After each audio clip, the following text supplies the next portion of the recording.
कैलाश पर्वत पर माँ पार्वती बैठी हैं और उपटन के द्वारा अपने शरीर का मैल उतार कर उससे उन्होंने एक बच्चे का स्वरूप बनाया और फिर उसमें जान डाल दी। फिर माँ पार्वती ने इस बच्चे का नाम गणेश रख दिया और उसे अपना पुत्र स्वीकार किया। माँ पार्वती स्नान करने के लिए जा रही होती है, तभी गणेश को बुलाती हैं और उनसे कहती हैं, बेटा, मैं स्नान करने के लिए जा रही हूँ।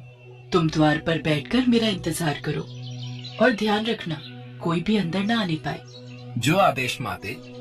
माँ, आप बेफिक्र होकर स्नान करने के लिए जाएं। मैं आपके बगैर इजाजत के किसी को भी अंदर नहीं आने दूंगा। माँ पार्वती पुत्र को द्वार पर खड़ा करके स्नान के लिए चली जाती है और गणेश द्वार पर पहरा देने लगता है। कुछ समय बाद वहाँ भोलेनाथ, नंदी और कुछ सेवकों के साथ आते हैं। तभी नंदी पूछता है, भोलेनाथ, ये बच्चा कौन है और द्वार पर पहरा क्यों लगा रहा है?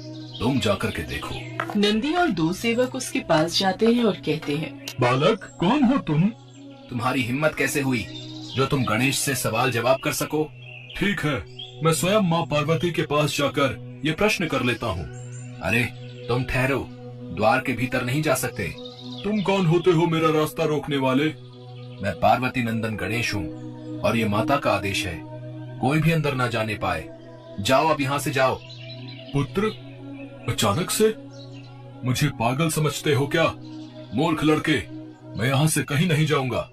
गणेश अपनी गदा उठाते हैं और जोर से नंदी पर प्रहार करते हैं, Country delight का बफेलो मिल्क, जिस कारण नंदी को चोट लग जाती है। इस वजह से नंदी और सेवक दौड़ते हुए भोलेनाथ के पास वापस लौट जाते हैं। महादेव, भोलेनाथ, बचाओ, बचाओ।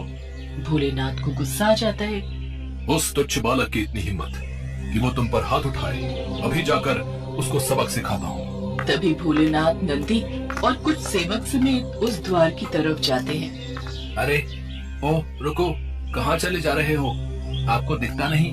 द्वार पर पहरेदार खड़ा है। ये मेरा घर है, तुम कौन होते हो मुझे रोकने वाले?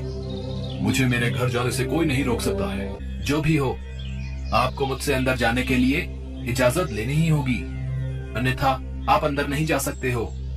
बालक, तुम इतने धूर्त कैसे हो सकते हो? धूर्त तो आप हैं, जो मेरे कहने के बाद भी अंदर जाने के लिए प्रवेश कर रहे हैं। तुम मुझसे बहस कर रहे हो, मैं तुम्हें भस्म कर दूंगा। मैं पार्वती नंदन गणेश हूँ, मेरा कोई कुछ नहीं बिगाड़ सकता। बेटा, द्वार से हट जाओ। मेरी माता का आदेश है, जब तक वो स्नान करके बाहर न आ जाए तब तक मैं किसी को भी भीतर नहीं जाने दूं। बालक, सामने से हट जाओ। मैं अपने प्राण त्याग सकता हूँ, लेकिन माता का आदेश नहीं। माता का आदेश मेरे लिए पत्थर की लकीर है। तुम कौन हो बालक? मैं पार्वती पुत्र गणेश हूँ। तुम इतने हठी हो बालक, इतना हठ करना ठीक नहीं। मैं आपसे अब भी कह रहा हूँ, आप यहाँ से चले जाओ, वरना बहुत पछताओगे। तेरी इतनी हिम्मत!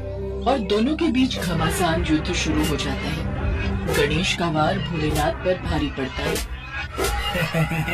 एक बालक से भी हार रहे हो। इस बार भी गणेश का वार भोलेनाथ पर भारी पड़ता है। गणेश और भोलेनाथ के महायुद्ध से पूरा ब्रह्मांड कांप जाता है और सभी देवता भोलेनाथ के पास पहुंच जाते हैं।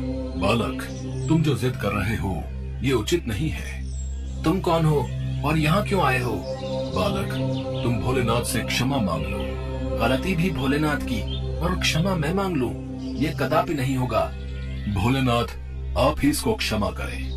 बालक है, हठी है, क्षमा कर दें। आप नहीं जानते इस बालक ने हमारा कितना अपमान किया है।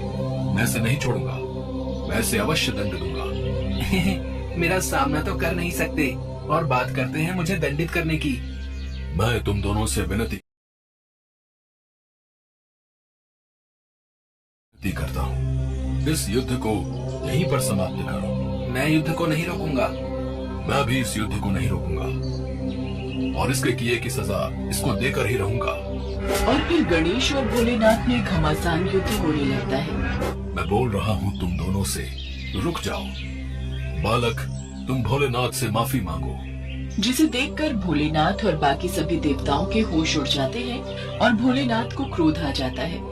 दुष्ट बालक, मैं अब तक तो तुझे माफ भी कर देता, लेकिन अब तुझे जीवित नहीं छोड़ूंगा। बालक, तुम ऐसा करके हमारे गुस्से को बढ़ा रहे हो। गुस्सा बढ़ाकर भी आप क्या कर सकते हो? एक छोटे बच्चे से अपने मुंह की खा रहे हो।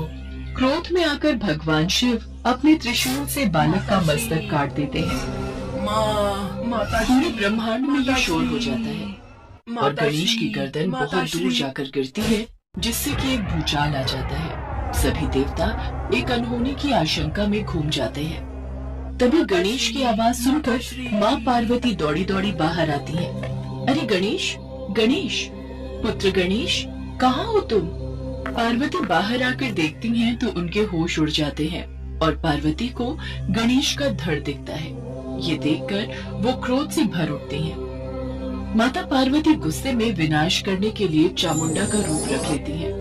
मुझे मेरा पुत्र गणेश चाहिए। यदि ऐसा नहीं हुआ तो सारी सृष्टि का नाश हो जाएगा। माते, माते क्षमा, ऐसा ना करे माते। मुझे मेरा पुत्र गणेश चाहिए। भोलेनाथ, भोलेनाथ, कहाँ है भोलेनाथ?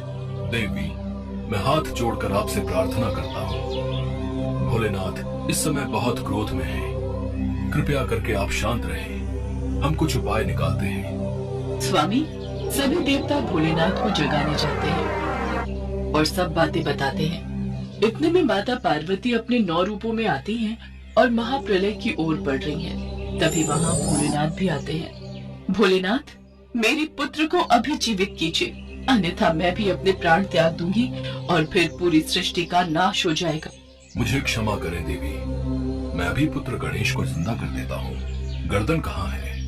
भोलेनाथ और माँ पार्वती दोनों गर्दन को ढूंढते हैं, लेकिन गर्दन नहीं मिलती। तब भोलेनाथ विष्णु जी को गणेश जी की गर्दन की खोज करने के लिए पृथ्वी पर भेजते हैं और कहते हैं जो भी प्राणी सबसे पहले दिखाई दे और जिसकी माँ अपने बालक की तरफ से पीठ करके हो, उस बालक का सिर ले आना।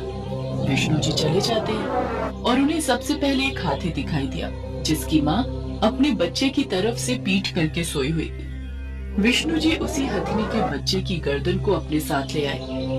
देवी, मेरे पास और कोई रास्ता नहीं है। कैसे भी करके मेरे पुत्र गणेश को जीवित कर दीजिए। भगवान भोलेनाथ बालक के धड़ से मस्तक जोड़ देते हैं। बालक जीवित हो जाता है और उठकर बैठ जाता है। माता पार्वती का क्रोध शांत हो जाता है और वो पुत्र गणेश को अपने सीने से लगा लेती हैं।